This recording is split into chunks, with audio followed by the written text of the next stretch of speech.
Ronald McDonald, Bozo the Clown, Pennywise, Captain Spaulding. These guys better be ready to welcome a new guy to the group in this episode of the Deadlights Podcast. The devil's eyes. We all go a little mad sometimes. Hi, I'm Chucky. Wanna play? You're gonna need a bigger potion. They're coming to get you, Barbara. I'll play a game. Wanna kill him all? Wanna kill him? You so you can find live, dead lions.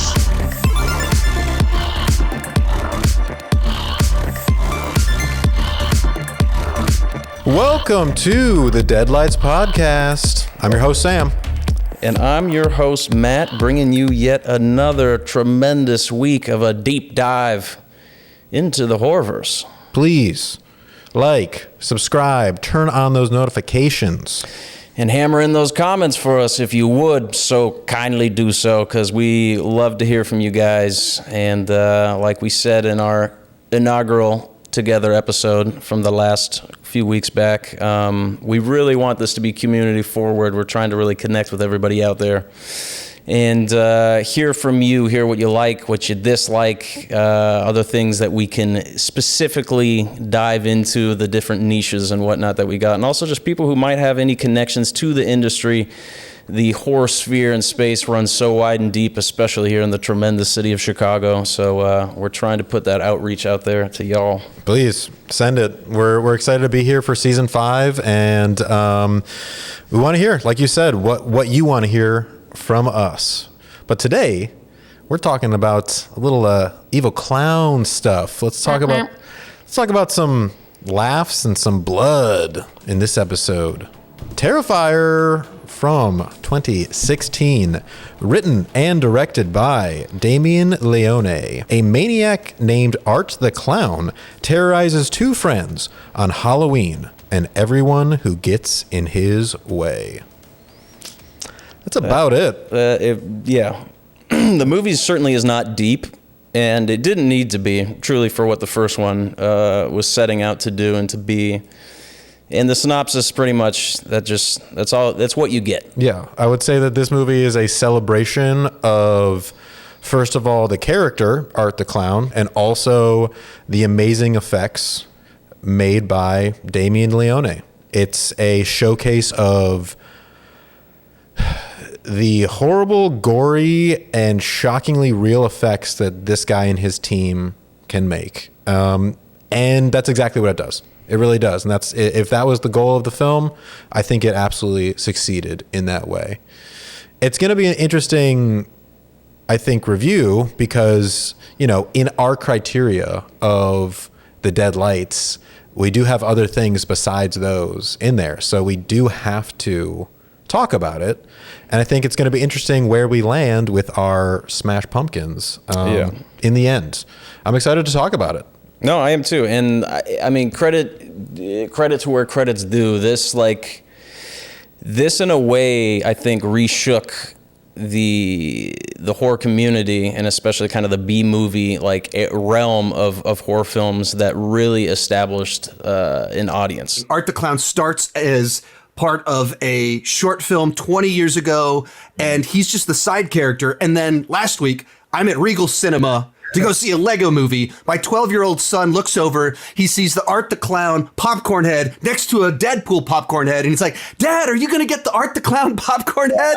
And it's like such a tremendous little journey. What this series was able to set out and accomplish, like you said, it was pretty straightforward with what it was looking to achieve, at least from what we can surmise.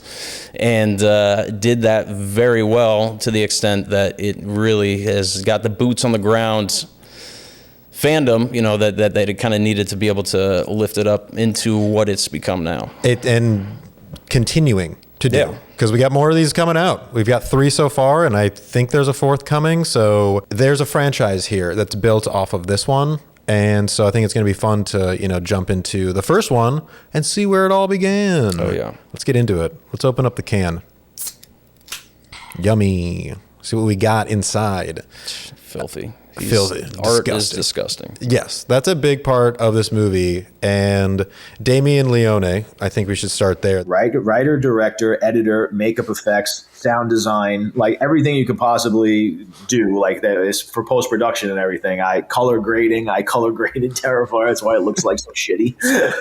I mean, he's the whole movie. You know, I think the backstory of Art the Clown's character was he was in a short film. It started with I had just gotten out of high school, maybe a couple of years out of high school, didn't have money to go to film school, knew I wanted to be a makeup artist or a filmmaker, and I just wanted to create something that served as my calling card to show people what I could do within this genre.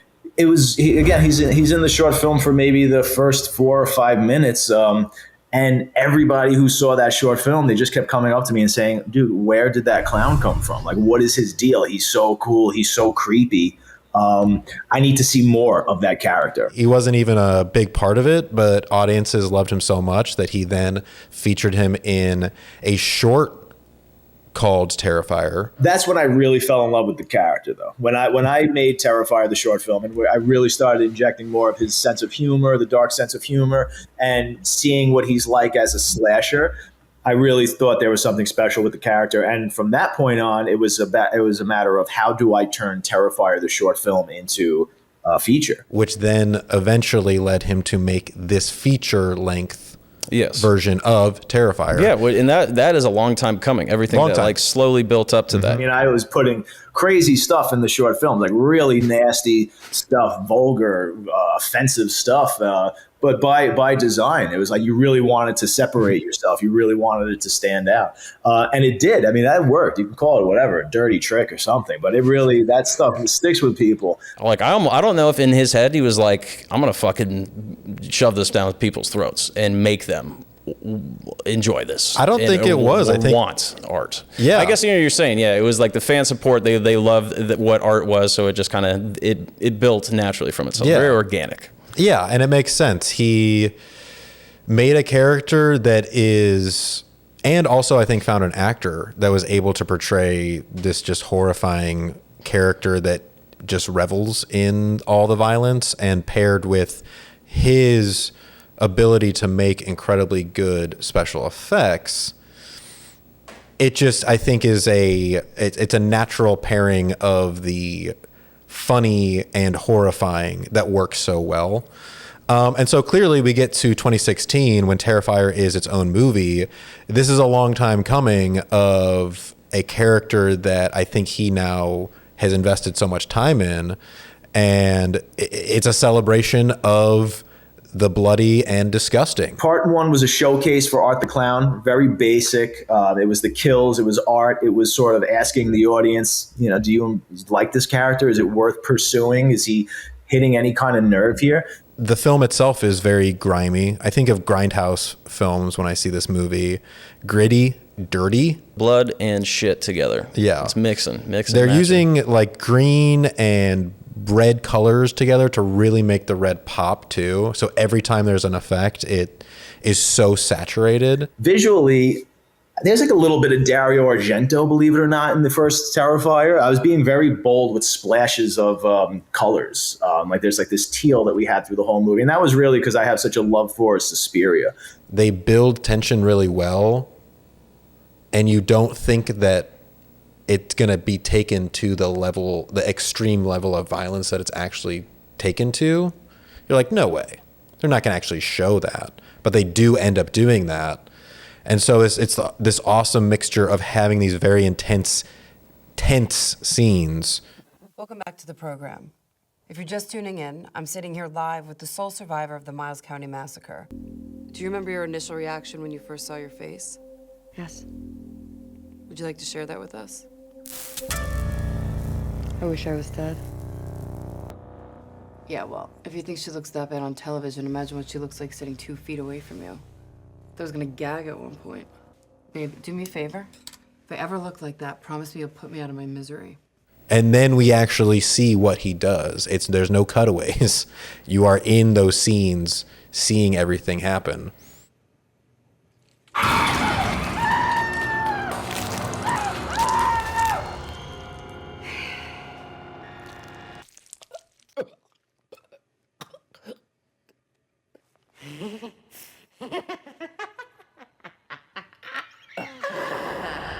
One thing I will say, with how fucked up Art the Clown is, and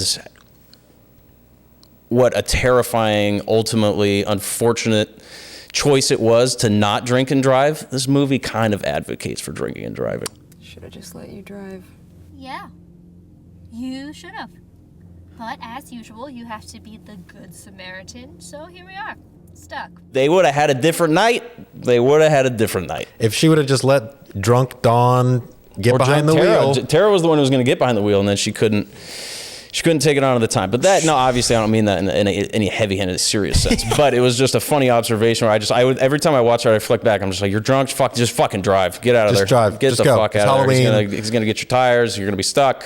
There's a very tall, creepy clown with a trash bag in an alleyway. Yeah. Even drunk, I'd probably be like, we should just at least drive down the block. Yeah. You know? But no, that's not what happens at all. These two girls, unfortunately, get trapped in a warehouse because she has to go pee. Just let her use the bathroom, for God's sake. She'll make it worth your while. And it really just becomes like a haunted house situation where she's running around trying to get away from Art, and we're seeing him kill a lot of people along the way.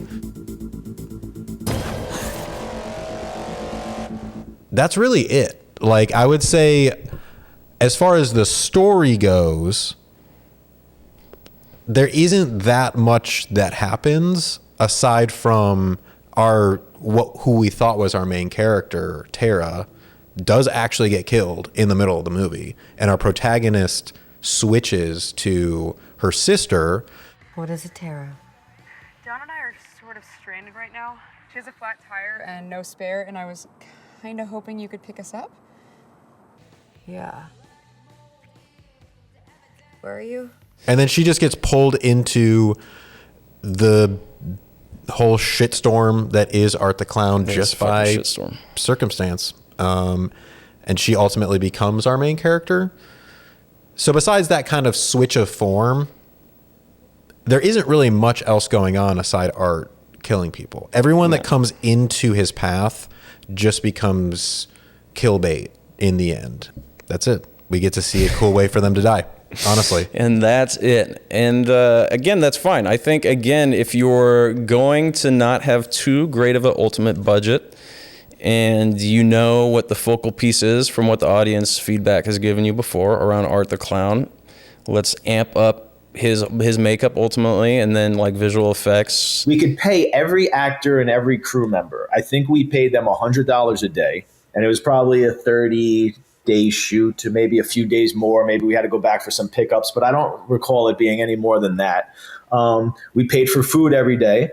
The vast majority of the money went into makeup materials. I didn't take a salary. Phil didn't take a salary. My DP, George, didn't take a salary, and he brought in the camera that he owned, the equipment, all the lighting. So that's how we got all that for free. And we just said, if this ever makes money, we'll split all the profits on the back end. So that was the deal. That was the sacrifice. It was such that labor of love of what they were able to achieve within that. And then, I mean, even just like the filmmaking process to get those shots, the lighting, setting it up, like you seeing that cold, like behind the scenes essence of it, you can take some of the realism is stripped away. Obviously, I mean, not just them making it up, but just seeing how it sits there. Yeah. Versus how everything like ultimately came together. Yeah, I think that goes also to everything else that he did around it too, like from not just the really good practical effects, but he was the editor as well, and he was obviously working with the DP to get these shots. And then when it came together in the end, what we see in the film, it works really well. You know, we see the behind the scenes and we're seeing these effects, and they're like, that doesn't look great. I mean, it still looks great, but Sure, like we can see it's fake. Yeah. But then when it comes together in the film, it's still like one of these kind of situations where it's hard to look at. Yeah. And so it works. That saturated color grading aspect you're speaking of is definite, a definite part of that. Yeah. That blending everything very well. And I will say, you know, for characters that are just kill bait and we don't have very much to them, the performances were, for the most part, pretty good. You know, I thought Tara and her sister, like, they at least sold the terror that they were feeling for me to care about them getting out of the situation. Yeah. Somebody! Please! Leave me alone! Stop it! Hats off to them for maybe not being given much. They did a lot with it, I think. Well, yeah, and even, I mean, to the not necessarily defense, but to, you know, propped up the character of Dawn. Very simple ended, just drunk. Yeah. But she builds the other end of that very well, having that ignorance, almost the arrogance even, to like go take the selfie with Art. And that all just like texturally adds to good layers of what the ultimate tension is. Thanks. I liked the pizza. The pizza guys? Yeah, the pizza guys, they had a funny banter back and forth. Yes. Got me cleaning piss and shit at 1 o'clock in the morning. Let the guy who handles food take care of it. Real fucking sanitary. And it's a good setup, honestly, for what the level of violence that we're going to get for the rest of the film. You know, we see how disgusting he's able to get with what he does to the bathroom, and then how violent he's able to get with what he does to Steve. He makes him a Steve-a-lantern. Yeah, Steve. We get a pretty long-winded, very visceral, very up close, very... So many face stabs. Yes. Eyes, really, too. like, it's pretty difficult to take in, especially, and it's like, it definitely sets that tone pretty early on, and the girls are already out of the scene, so you're like, all right, well, this can't be good. This can't end well. No, this is the beginning. Yeah. This is the beginning. Yeah. What a way to start it. I actually have a quote from Damien Leone on like what he wanted to do when setting out to write this thing. And he said, I grew up absolutely idolizing the slashers. Michael Myers, Jason, Leatherface, the usual suspects, Freddy, of course. So I said, I'm going to make him a slasher, and I'm going to try and make him like a really graphic, nasty slasher, because I was always trying to put things into my short films that would grab people's attention, because you're up against everybody who wants to be a filmmaker, and how are they going to find your stuff and not look at somebody else's stuff? You need something that's going to stand out. And that's what I keep telling lots of aspiring filmmakers who come up to me today asking for advice. I say, make something that's really going to stand out and people are going to remember it. Yeah, I mean, especially 80s slasher in particular, character-wise, setup and everything very sewn in there. Yeah, the colors were very giallo, the super saturated red and the green, and yeah, we got something fresh for sure. Should we get to the meat? Yeah. Let's go on to the meat. And not necessarily the meat that was very prominent in this movie. There was a lot of meat, a lot of flesh. There's a lot of meat. A lot of flesh and meat being cut. I mean, we kind of already talked about it. Is there much here in the meat? I don't really think so.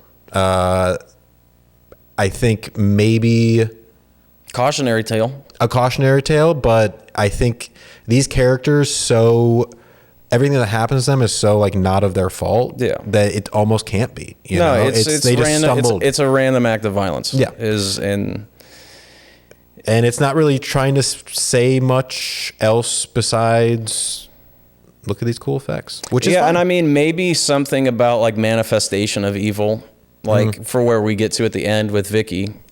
Yeah, that was the one thing that and I guess character arc wise, I was fucking dead wrong, because Vicky definitely has the biggest character arc possible. Yeah, that's true. She goes through the biggest transcends. change. Yeah, because the opening scene is this newscast with who we come to realize is Vicky. No, what about your attacker? The man identified only as Art the Clown. There's a lot of controversy surrounding his supposed death. He's dead. I saw it happen. So it is this like continued cycle of violence, which I guess can be some sort of like, picture of trauma. Everything that happened to her, she's now continuing, and Art's actions have now ripple effects that will affect other people. Yeah. Is it saying that much about that though? No. Yeah, I don't really. think the intention is, of course, there either. It's just It's very slim pickings on the meat. And I don't mean by any means like in a bad sense, but like kind of not mindless, but aimless. It's just like it is like it's a fun way to establish something to set up into the movie verse for like going on for like growing forward. I'm happy about this, grateful, because it all came from a genuine place as a fan, from a kid who would watch these from the time he was 4 years old. And these were my heroes. I had model kits of Jason and Freddy, posters, everything, you name it. I collected everything. So I consumed all of that for my entire childhood. And I feel like he was just organically birthed back out. And this is kind of me just giving back. He's like a love letter to all of those characters. There's a little homage to each one of them is somewhere in there, baked in there. Maybe we should just kind of go into the cook. Yeah. Because I think that this movie is more about being an experience rather than a story. You know, it's more of a roller coaster ride. And it's about going into it and seeing how long you can keep your eyes open. Honestly, it's about how we're pushing our limits as viewers to see how much we can take, how much we can look at. Well, honestly, it's like this morbid curiosity. And I think about, I'm glad you brought it up, about how it kind of like sparked this like new, kind of era, I guess, that we're in with this like Terrifier era. It makes me think of Saw. It makes me think of Final Destination and Hostel. These like movie experiences that we're going to where we know we're just going there to see some really fucked up shit and some really crazy effects. And we're just going to go in to see how long we can keep our hands up on the roller coaster before we have to grab the safety bar. You know, that's what this is really about. Which is fun. Yeah, that's what all I meant there was, like revamping the shock horror era in a way that's just like, it didn't seem like there was so much movies that were coming out that people were anticipating. It like they grew their cult followings in the aftermath. And now this is built up where it's like people are really looking forward to these premieres and jam packing into them. Everybody says like, oh, you've created an icon. I love hearing that. You'll never hear me say that, call Art the Clown an icon. I think that word gets thrown out too easily. And I think we have to see where he is in maybe like 15 years. And if he still has legs, I mean, time is going to tell if your character really stands the test of time. For movies that are like more of a visceral experience, because we have all these sensations and in responses that we're going to like have cued from audio, visual, the combination of everything in concert together. But I almost prefer that I actually do prefer that it didn't try to necessarily have a message or anything, because it really doesn't need to. And it probably would have maybe done itself a little injustice and not to say that they couldn't work out a good storyline that would be compelling and have a greater takeaway. But at the same time, we've seen plenty of films that try to have some sort of message or something within there that's ultimately just falls really flat. And it's like, you stick with what you were doing well within this, which was the thrills, the scares, the spooks, the gore. Yeah, the gore. And then it became a question of, what does my clown look like? How do I differentiate him from the most popular killer clown at the time, who was Tim Curry's Pennywise and arguably still is the king of killer clowns? So that's one of the reasons why Art is very basic. I didn't want him to have any colors, so he's just black and white. I didn't want him to have a bulbous red nose or the red wig. He doesn't speak because, Pennywise is the verbal sort of jokester. So that's when I decided I'll make him more like the silent killers, like Michael Myers or Jason, which is a little creepier. I think we should just get into the thrill, Our guy, our dude, Art the Clown. We should probably talk about him a bit, because he is the celebration that we have in this film, and all the crazy shit that he can possibly do. And there's, I would say, characters that have zero reason to be in this movie story-wise, but we do get a very good death out of every single one of them. Last week we talked about Jaws, and I do kind of see a similarity between Jaws, Bruce the shark, and Art the Clown, because they are these kind of elemental forces that really have no motivation except to feed. And so that's just what they're going to do. It makes it scarier because there is no motivation besides just that's what they do. Yeah, like when you're in that state, there's like you have no rhyme or reason to have any hope that you think you can like get through or find some sort of way. It's like, no, there's just nothing. It's just like that very machine-like. Yeah, and he has no rules. Yeah. He has no limits. Like, you think he's just about blades? No, he pulls out a gun. And all the way he's enjoying it. And even when he gets hurt. Even when he gets hurt. Yeah. And that's another part of it. He can't die. So it's just this unstoppable, undying force that if you get in its path, it's going to destroy you in a really, really horrible way, in a meat grinder kind of way. Yeah, nobody is going to have a quick, subtle death from Art the Clown. Nope. It just happens organically for me. I've always been like, I'm not one of those actors that has to like go into like the method process or anything like that to get into it. I can just turn it on or off. Really what helps me is just being in the costume and makeup. David Howard Thornton plays Art the Clown. And I really got to tip my tiny little black hat to him. Great to work. Because he is Art the Clown, and he adds this amazing texture of whimsicalness to this horrifying character. Growing up, my mom was terrified of horror films. She thought like Fall House of Usher was the scariest movie she had ever seen.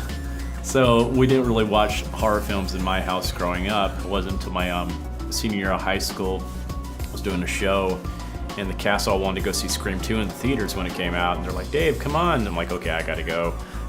So I went, and I loved it. I was having so much fun. I was like, I don't see why my mom's so afraid of these movies. These are a lot of fun. He uses a lot of like classic clown stuff, the like, you know, huge smiles and the very pantomimed actions, movements. Also, he never makes a sound. He never talks. Even when he gets hurt, he never screams. He never laughs. Everything is pantomime, like a mime, which I think just adds this weird creepiness to it too. We never hear him. With his personality, sort of the dark humor of Freddy, you know, the silent stalker slasher like Jason and Michael Myers. He's more gritty like Leatherface. Clown, clearly Pennywise. But to that point, you know, we got that other try named Kevin Peter Hall, who plays Predator, the Predator in Predator and Predator 2, and a very similar thing. He really physically embodied what made so much of the Predator, just like the physicality of how we see him move. It's just like that establishes everything for, especially again, that's a creature you don't hear talk.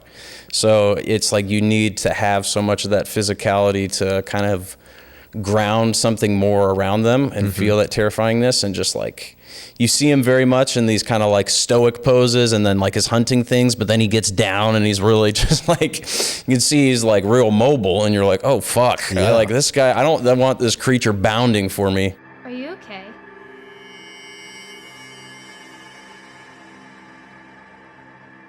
Kudos 100% to those unspoken roles and building up the physicality, and so much, again, going back to like what the more crude makeup was in the past to how they just like little details that just like enhance it that much more and really, really set it up. And then just like the fucking look in his eyes, those dead eyes, he almost has like that downward face, just stare into you. A few of those moments where like, he's playful but terrifying, doing awful things. It's like when he gets dark or like pissed off, that's like, oh fuck, I don't want to be on the opposite end of that treatment. It's like a light switch that goes on and off. Which again, like Jaws, shark smelling the blood, those black eyes, the devil's eyes. Black eyes like a doll's eye. I mean, we got a lot of crazy fucking kills in this movie. What's one that stands out for you? There's a couple we should highlight.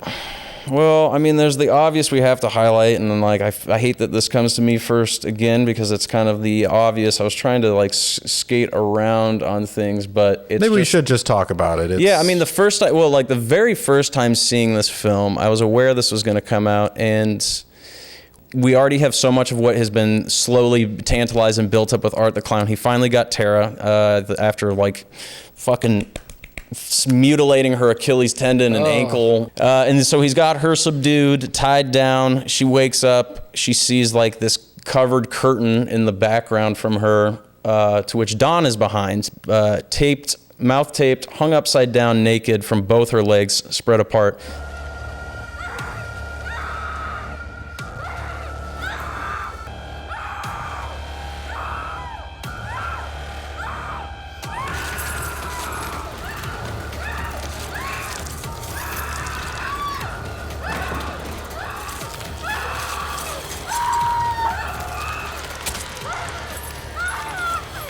All the way down. It's such a, like, you know you're seeing something that's not real. You tell yourself this and stuff, but it's just like when everything's tied together, like the way our sensory input goes through things, and why we can have trauma from like incidents and stuff, and then reviewing them, like repeating them in our head, we like take in things very really, like that trauma is happening. Yeah. And when you can't detach enough from it, from how it visually looks, and they have everything tied in with the screams and everything else, we see this entire body sawed in half, all the way to like a quarter, half inch of the top of the skull where the body can stay intact in a big V. Yeah. And quite something. Lateral bisection. Lateral bisection. The outside of the first sawing, we get to the stomach. I'm like kind of okay. Once it got to like the chest cavity, it's like you're internalizing so much of what this is. Obviously, you'd pass out from shock or what have you before this probably got too. Maybe not. I don't know. It's hard to know. It was hard, and she's like still moving. She's like looking at. Yeah. She's looking up. That was like the worst shot towards her. Yeah. And blood's just fucking pumping out everywhere. Catherine, who played Dawn, I think she's the MVP of the film. Yeah. Because this night we filmed this in January. Oh, cold. It was that room had no heat in it. And it was like 20 degrees that night in that room. So it was freezing cold. And she had to hang upside down like that for like 4 or 5 hours. We were trying to keep her as comfortable as possible, because, it's like she's having to be in such a vulnerable state like that in a room full of guys in sub-zero, and not sub-zero, but, freezing cold temperatures. I'm like, this is horrible. But she was such a trooper. She didn't complain. She was totally gung-ho to do it because she knew what that scene was going to be in the film, too. She's like, this is going to be the scene everybody talks about. It's like, I want to be part of, cinematic horror history in a way. So, yeah, let's do this. So, kudos to Catherine for this. I mean, she's amazing. Kudos to them. They said they achieved what they wanted. That was the big ticket number. We're doing a lot of face stuff and busting people up and whatnot, but we're going to, have this kind of long, drawn-out, methodical... And saws are always just there's something about them, and just like that, and biting, eating into something's one thing, but I don't know. There's something about just like the razor blade teeth on a saw. You often think, that shit's fucking rusty and dirty too. They're gonna die. It doesn't matter. Got to worry about dysentery or anything. Well, but again, I guess it goes to this dirty fucking. Just like everything's bad. I mean, it's dangerous and dirty and rusty and. Master and Commander. Oof. They got to cut the kid's arm off. Oof. That, and you thinking about that in the time, the blade that they're using and everything. I had a very similar visceral reaction. I remember when I was young. Not the same time, but I think that movie was 2005. So 10, 11 years before this. But, so I was a little younger there, about 5th, 6th grade, maybe seeing that for the first time. They didn't show anything in that. Not to that extent, no. By no means. But there's still the representation around it, cutting things and limbs and stuff like that. But, that full bilateral sectioning, having... Whew. And going back to Catherine being MVP, when they built that the whole prosthetic for her, they had God, that poor girl. They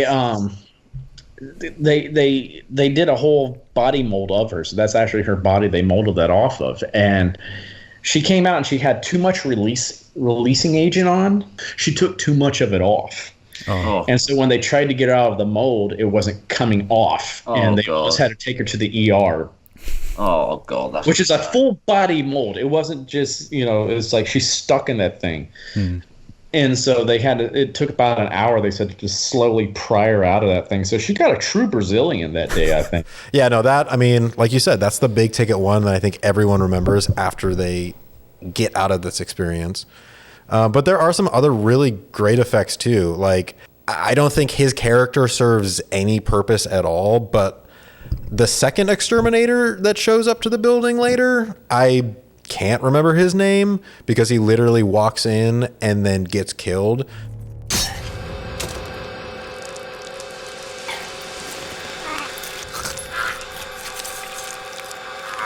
It's classic. We get a lot of decapitations, beheadings in movies and stuff, but no, certainly and like on par. So like I go back with like even thinking of Halloween 2, the openings. Rob Zombie's Halloween 2, the opening scene with the nasty coroners who are talking about fucking dead bodies. You gotta look at the naked chick. Man, she was F-I-N-E fine. You're like, cow! Cow!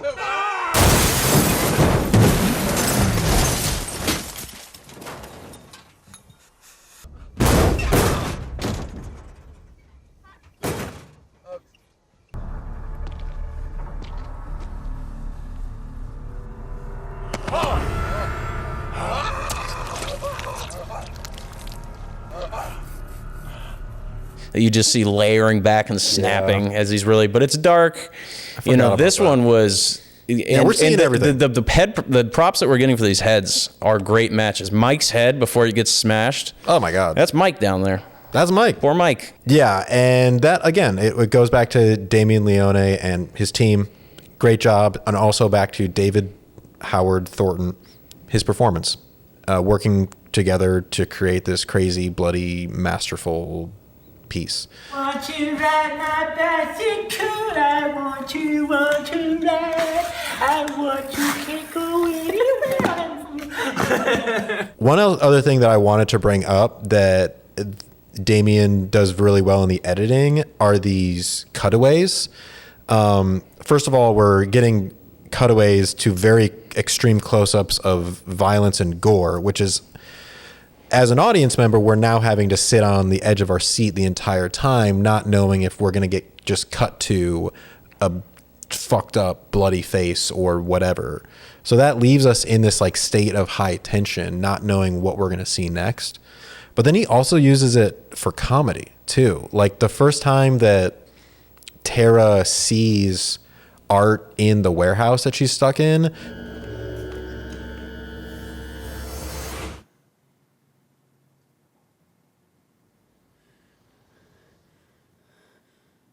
it's scary, but it's funny too. Like there's these moments of comedy that he plays into as well, which makes sense for the character, but also we need as an audience member to get the fuck through what we're seeing.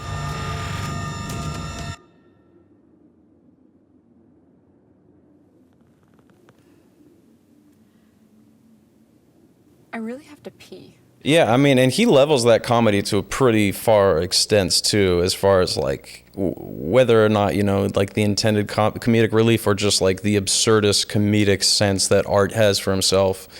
We get the Buffalo Bill-esque moment with the lady who thinks it's an apartment. She gets scalped, puts the scalp on, or puts her hair on via the scalp, and then puts that upper chest cavity over himself, and he's basically doing like kind of this Buffalo Bill little dance sequence there. A lot of it, is like layered in his absurdist mind, but then there is, of course, like the when he pulls out the gun for the first time, and we see just like the action, the physical action of how he draws it and like forward is just like hilarious in and of itself. The fact that he would use it, and then he's out of bullets. He's like, oh fuck. He has to walk all the way out of the room in this absurdly long, crazy warehouse building that makes not a lot of sense in a various amount of ways. Yeah, I love that moment, honestly, when he goes and he runs out of bullets and he has to go back to get more. Because it gives you that moment of hope, too, that, oh, shit, Tara's going to get out of this. But no, then he just comes back and he like shoots her, unloads the entire clip into her face. Yeah, and there was, we had hope at that point. It was like, shit, she's going to be able to get out of this some way. She's done great already. She has her little, like, final girl moment to then have it be passed on, I guess, kind of, but like she's beating him up with the 2x4 and then makes the classic fatal mistake of shouting at him to get up and stuff and not just like staying down on him, beating. It's like you've seen the most heinous things. You saw what happened to your friend Don. You're just gonna like have a little bit of fun beating him around with a 2x4. I mean, we got to get in there. We got to get up his ass with that 2x4. Don't be talking, like keep beating down. Like, anyway, Sorry, Tara, bad move. You didn't deserve it, but bad final girl move. But hey, she's fine with it. She does she said she does a lot of roles where she gets killed. She's happy. Shooting my death scene was nuts. I've never had tubing run through my face, and I had all these like bullet holes on my face, and it looked really cool. And Damien comes from a special effects background, and he's just a beast at that stuff. He's so good at that stuff. I mean, it's like art. You feel like you have art on your face. Like, I didn't want to ruin it. I have a lot of experience with dying. I die in almost everything that I do, but the hardest part is just keeping still afterwards, especially if the floor is very cold and you're in a small lady's Halloween costume. She did a great job. She did for our kind of hopeful heroine of the film. Our fake heroine. Very psycho-esque kind of moment. Shall we get into the ride? Yeah. The final ride of Terrifier. I was terrified. I watched it again this morning. What a way to wake up. And it still affects me. I still have moments where I just naturally like look away. And that's what we're in for, you know? We're in for a ride that is very bloody and very gory, and we're there to see how long we can keep up with it. Yeah, you brought up the music earlier, and I think, again, to just kind of rehammer that point down, it really does a lot for what the ride is. Mm-hmm.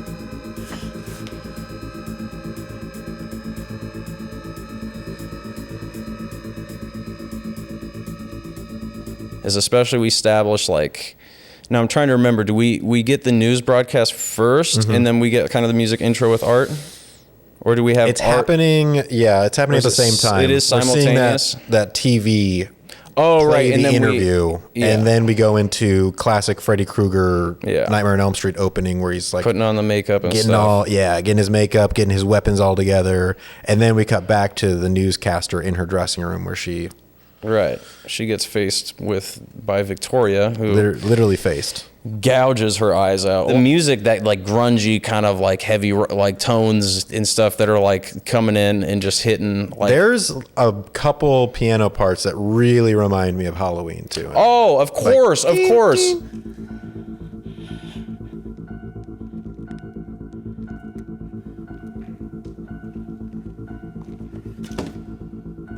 Ding, ding, ding, ding, ding, ding. And the first time I saw it, I remember I snapped my head up, and I think I was watching it with Vargas, and that I basically looked over to him. I don't even think I had to tell him what it was. It was just like, you know what this is. You hear this. This is an easy trigger. Same with my boys Sam and Josh back home in Washington. When I showed them Terrifier, it was like 2 Halloweens ago. I was like, yo, we got to watch this movie real quick. It'll be short and sweet. And not so sweet, but it clicks for anybody who is deep on the Halloween sphere and lore. As I don't know if I brought this forward yet, it is my personal favorite horror franchise. We got a plethora of representation of Michael here, so maybe it wasn't already pretty evident, but and there's tons that I certainly, probably missed, or that we missed in general, as far as references, homages, or otherwise, which I always love getting a chance to have those pointed out more and more in the future. And that's what's so fun about us in this space and everything too, is trying to find some of these. You guys fucking pointing some shit out that we missed and that we glazed over or otherwise, and those Easter eggs and stuff.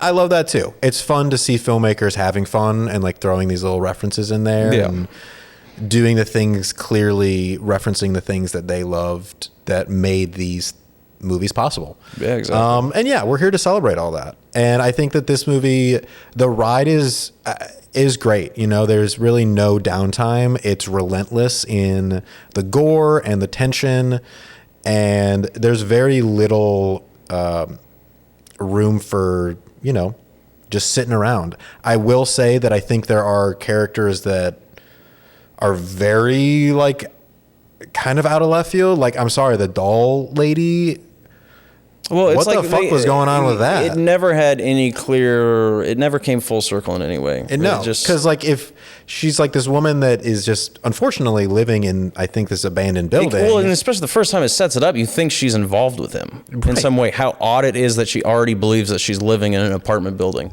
I didn't mean to frighten you, dear. You must be the new tenant.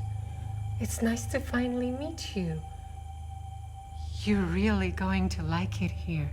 It's just kind of this weird curveball that I don't know, maybe in an earlier draft did go somewhere, but it very much doesn't go anywhere, and it's just kind of left to be like, I'm sorry, why is she here? I don't know. It's just like, it's just very out of left field in a movie that is already in left field. So I'm like, why do we have to even do that? She gets killed in a crazy way, being scalped and her boobs being stripped off and then being worn by Art. So there's that. But aside from that, I'm just kind of like, lady, take your doll and go, you know? Punctuality is the thief of time, dear. To tie back into just like, again, the ethos that this is already spreading itself into and everything, the biggest point that I can go to, like Spirit Halloween is almost, I mean, we'll put it like a realistic, maybe like 15-20% Art the Clown. Which is crazy. Very Art the Clown forward. Most costumes you see advertised and stuff, there's kids Art the Clown with like the Daisy whatever glasses or whatever that he like wears. And to the extent that even Spirit Halloween is doing their Spirit Christmas, and like I saw an advert for that, mostly at the top I'm seeing all this like animatronic stuff from like the original animated Rudolph, and then there's Art the Clown in as Santa. Obviously, I know Terrifier 3, having not seen it, but still, like, Christmas ties, he dresses up as Santa.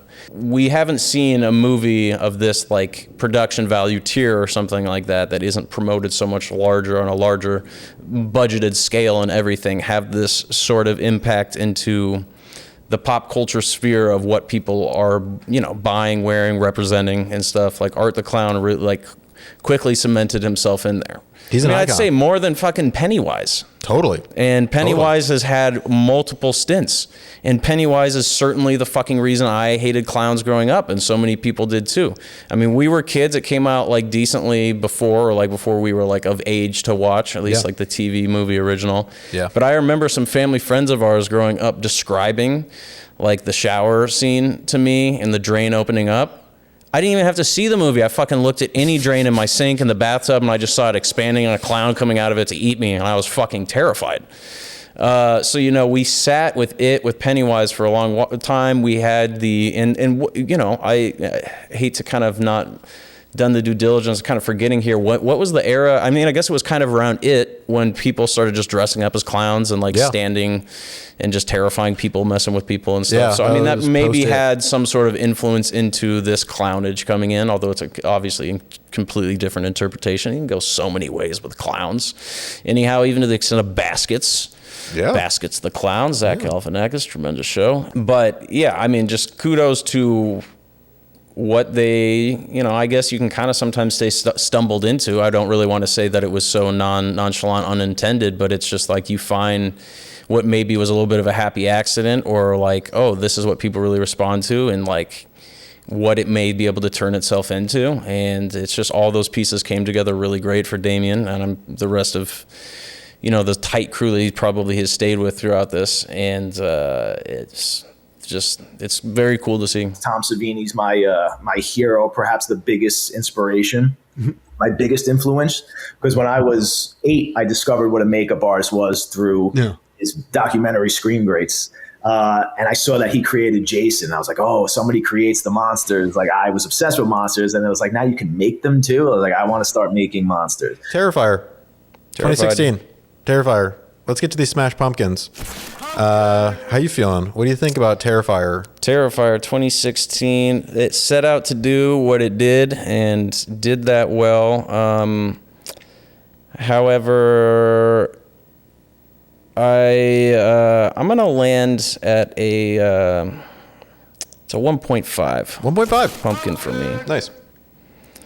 Yeah, I was a little around and abound, and oftentimes with my takes on things is a lot of just like the impact as well. So it's like sometimes, it's just like a little skewed figuring out, getting my footing here still with like where I want to land with reviews versus like, more objectively what the movie actually successfully kind of did, or like how well the filmmaking was and stuff versus just like the subjective impressions of things. So I appreciate what it's done and how it's grown into a lot of our current zeitgeist, and keeping horror alive in that realm of horror really alive and well, and inspiring next up and comers as well. Absolutely. I mean, It has to be. This is going to bring about some other crazy shit, some good shit. But stripping it down, I can't live too high. Yeah, I feel that, and I'm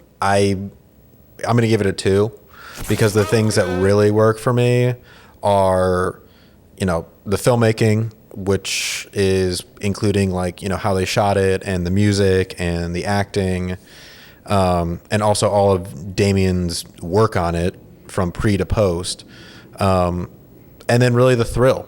Because that's really where all the effects and the performance of Art the Clown is. So I feel like I can give it those 2, but the story, how they cooked it, it's not really there, so I can't really give them anything for that. But what I will say, to the point that you've continued to make, it is a great start for where they then go with it. And I think if we went into a Terrifier 2 review, it would probably be a little bit higher on the Smash Pumpkin scale for both of us. Just because we can see, at least I know I can see him leaning into the things that he knew worked in the first one.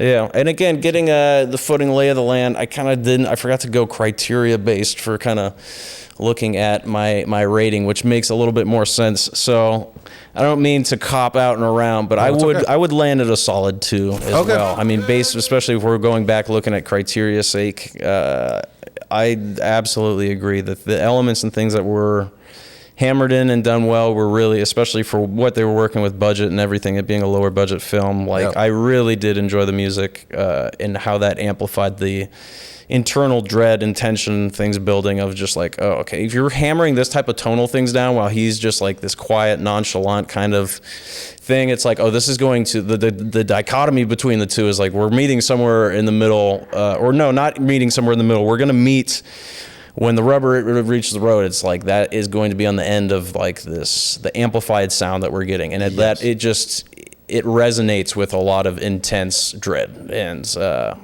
totally. Or pain, suffering. Yeah. So, and to the low budget, I read that this movie was a very large portion of it was crowdfunded too. Oh, so there's tremendous. a big, obviously love for Art the Clown. We want to see him more, and it's great that the fans were able to, in some way, make that happen. How about Creepiest Kitty? I mean, there is the obvious one, which we talked about, we dissected a lot. The Creepiest Kitty to me is going to be, and I hope I'm not stepping on you because we did not talk about those, is going to be the homeless lady going down the weird hallway to Art with her baby Emily. Is there kindness in you?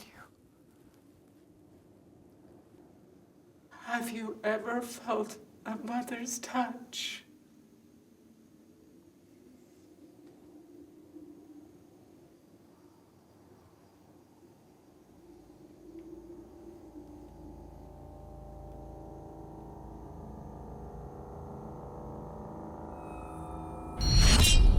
To be honest, I mean, like, it wasn't like a so unsettling, unnerving, creepy. I'm like there's definitely more like in a visceral kill or something that would have made me a little bit more unsettled. But I would just say it was just it was just like creepy, just in the sense that she's also just like embracing him, and it was just like, it was definitely just like a left field, off kiltered moment that I was just left like, oh, yeah, and also like, like, cradling Art the Clown isn't going to turn out well. No.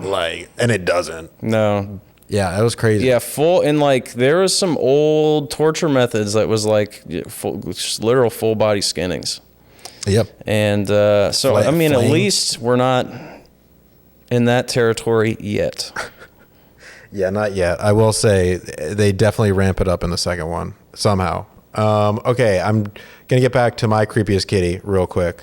I feel like there's the obvious that we've said many times, but I did again want to highlight the first kill in the pizza shop because I really do think the Steve-O lantern is fucking crazy looking. It's just like he made a man's head into a jack-o'-lantern, and it's really gross. And it just sets us up so well for the rest of the movie.